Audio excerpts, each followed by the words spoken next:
Hello, this is Dr. Mewborn, and this is Religion the Public Square. We're looking at the amendments to the Constitution, and we are looking at amendments 11 through 19 in the lesson today. So let's go ahead and get started. We're looking at these amendments, and these are the ones that were added from 1795 to 1992. The amendments reflect the elastic equality of the Constitution.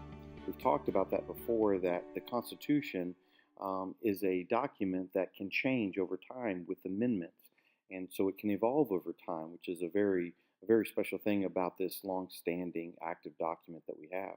Amendments reinforce the ways the Constitution meets the changing needs of society, and so when we look at the amendments today, we're kind of see some things that have that kind of better clarify what was talked about by the framers of the Constitution and the articles of the Constitution, of course, the seven of those. And so let's go ahead and get started looking at Amendment 11. This is talking about the lawsuits against the states, and it was ratified in 1795. A citizen of one state can't sue the government of another state unless it is done in the state being sued. So you can't sue across lines. It has to be done within a state. And then also, states cannot be sued in federal court by one of its citizens, a citizen of another state, or by a foreign country. And so state issues have to stay within states, and this is a very important amendment that keeps things regulated in that way. Amendment 12 says, or is it about the election of executives? And was ratified in 1804. Use of electoral college to use separate ballots in voting for president and vice president. It calls for the electors to vote for both a president and a vice president. And so here you see a sticker here that says I voted. And one of the things that's important that this amendment allows you to do is you're voting for the president, but you're also voting in the vice president as well. That's a very important thing in the ballots, and that was one of the amendments, Amendment 12. Then Amendment 13 says slavery is abolished, and this is 1865, which is a very special time. This is right around the Civil War time, and so it's called the Civil War Amendment. It says this: neither slavery nor involuntary servitude shall exist within the United States or any place subject to their jurisdiction. And so it's outlawing slavery. It's called the Emancipation Proclamation, and we're dealing with ending this slavery as it was. And so this is one of the main men that was responsible for that. That's Abraham Lincoln there. And so he was such a huge proponent, of course, in the North, saying we need to end slavery as it is. And so slavery was being abolished in 1865. We still see that there's remnants of that continued on, but ultimately it was outlawed, and that's what Abraham Lincoln did such a great job for our country in doing. Amendment 14, civil rights. This is talking about civil rights, and it was ratified in 1868.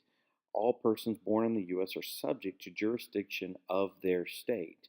Also originally meant to protect the rights of freed slaves. So originally this is what it was meant for, and you'll kind of see how it's being defined today and how people are talking about it so much today.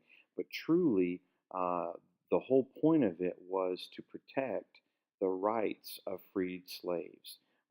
Protects all citizens' life, liberty, or property without due process. All have equal protection under the law. And then also we call it birthright citizenship, and that kind of refers back to all persons born in the U.S. are subject to jurisdiction of their state.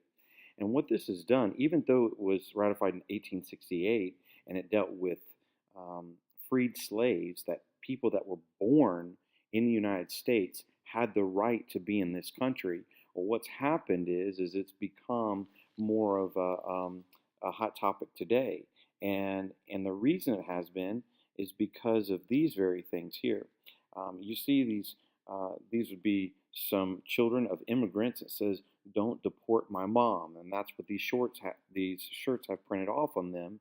And the whole point of this is going to what is called an issue on about DACA, which is DACA, which is simply is the acronym for Deferred Action for Childhood Arrivals, Dreamers, things like that. But all of that goes into play of what happens when illegal immigrants come to um, America and then they have children in America. Are those kids illegal as well? And so that's why the 14th Amendment has become such a hot topic today, because if people that are born in this country, and this amendment says if they're born in this country, they're all already natural citizens just for that fact, well, then are they truly? And so President Donald Trump has been trying to redefine that or define that in his own way of speaking about it. And so this is why immigration is always such a hot topic. And this is one of the reasons why California is in the news a lot lately, because of all the trouble they're having with immigration, just letting anybody and everybody in. And so Amendment 14 is it's a hot button topic. And this will be something that we probably talk more about going forward as well. Let's go ahead and look at Amendment 15 now. It's the right to vote, and it was ratified in 1870. The right of United States citizens to vote shall not be abridged or denied on account of race, color, or previous condition of servitude. And so this also is going to go more toward breaking down any forms of racism, any form of slavery. You can see how the progression from Abraham Lincoln of where we're going now further into 1870, and then as you get into 1890 and to the 1900s, you see this change that that the Industrial Revolution is happening. There's huge boom taking place in New York at this time. It's the railroad is going all over the place, and it's just a change of our nation. And a lot of it has to do with the ability that people are not denied their voting abilities and things like that. So this is a very, very special thing. Amendment 16 talks about income tax, and it was ratified in 1913. The Congress shall have power to lay and collect taxes on incomes from whatever source derived, without apportionment among the several states, and without regard to any census or enumeration. And so I came up with this. I found this somewhere where the IRS is kind of emptying the pockets of this guy here, and I think that's kind of funny because that's the way we feel sometimes. We're at this point in the springtime where we're probably looking at doing our income taxes and filling out those 1040 forms and doing all that type of stuff, because we have to find out, are we going to get any money back? Are we going to be paying in any money to the IRS? And ultimately, the IRS is going to get their money. And that's what this amendment is about, that the Congress shall have the power to collect taxes on incomes. And so whatever it is that we actually make, that is taxable income. And then, of course, it can be lowered by many things, such as a house or charitable deductions, things like that. But this is an amendment that says that Congress has the power to do these types of things. All right, Amendment 17, direct election of senators. And we see this was ratified in 1913. You kind of see they're going a little bit closer to our time now. And the two senators from each state are directly elected by the people. And so this is a wonderful amendment, because the two representatives, the two senators that we have that are representing us in Washington, D.C., they're elected by us. They're not chosen by a select group of people. They're chosen by the state, and that's very important. This amendment gave people a greater voice. And so the people that are in D.C. that represent us have been voted on by the state of Tennessee and the citizens of Tennessee. And these are our guys. We've got Bob Corker there, and then we've also got Lamar Alexander as well. And these two men here are our senators in the state of Tennessee. And so I thought I could put some faces to some names if you haven't seen them before. But Bob Corker especially has been in the news quite a bit lately, and so you might see their faces and stuff like that. But these are our senators. Amendment 18, this is talking about prohibition. 1920, ratified. The manufacturing, sale, or transport of intoxicating liquors in the United States is hereby prohibited. The only amendment to be repealed, it was repealed in 1933 when the 21st Amendment was ratified. This is pretty interesting, because back in 1920, it prohibition was a very, very big deal. And if you ever read sermons that range back to the early 1900s, and then into the 1920s and then the 1930s, you're going to see a lot of talk about prohibition.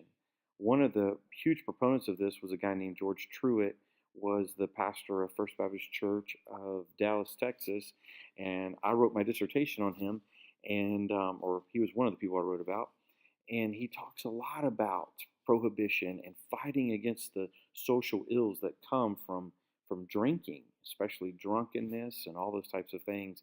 And so it was a very big deal to come against any form of intoxicating liquors in the United States and the sale of that. And so this is what started a whole issue of people uh, trying to hide liquor sales and trying to hide um, trying to hide any kind of drinking. And so even some states after this were against it, and you can kind of see that as it's displayed um, in just old movies or some old books. And so it's kind of interesting. I thought this was a great picture. Farewell 18th Amendment. All right, and this is when the 21st Amendment came into play, just just 13 years later, and everybody's having a drink at the bar there. And so that's what's taking place there. All right, Amendment 19. This is women's suffrage. 1920 it was ratified. The right of citizens of the United States to vote shall not be denied or abridged on account of sex. And so here's a great stamp that kind of illustrates that, talking about women's suffrage and all of that, those things that took place in the 1920s, and just a very special time. All right. Well, that's the amendments 11 through 19. And so we'll continue on with the next amendments next time. But this has been Religion in the Public Square, amendments 11 through 19. It's good to be with you today, and continue on in your studies. We'll talk to you soon. God bless you. Bye-bye.